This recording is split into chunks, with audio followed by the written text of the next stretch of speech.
Bürgertelefon, Angela Merkel am Apparat, wie kann ich Ihnen helfen?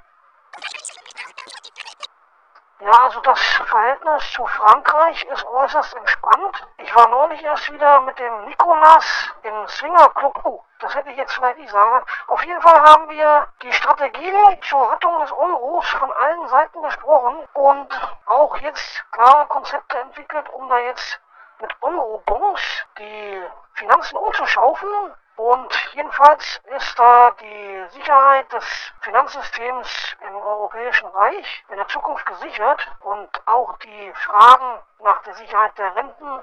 Ich meine, die Renten sind sicher, das war ja noch ein Spruch aus der Ära Kohl, das ist ja heute längst vorbei. Wobei ich natürlich auch sagen muss zu den Renten, also wer sich seine Rente verdient hat, ja, unter meiner Führung, für den ist die Rente auch sicher. Und für die anderen müssen wir mal schauen, wie sich da die Lebenserwartung entwickelt, weil ja auch die Klimakatastrophen und Umweltkatastrophen, zum Beispiel in Japan, Fukushima, der Nuklearunfall, sich ja auch auf die Lebenserwartung auswirken, weil ja auch die Staubwolken hier in unser schönes Deutschland heruntergeregnet sind. Nur mal schauen, jetzt die Lebenserwartung beobachten und ja, ich werde ja sowieso bald abgewählt und warum soll ich Ihnen jetzt was Falsches erzählen?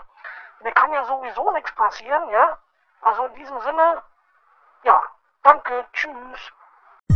Lasst uns nicht verarschen, ja, jetzt geht es los. Nicht verarschen, jetzt geht's los. Wir ziehen zum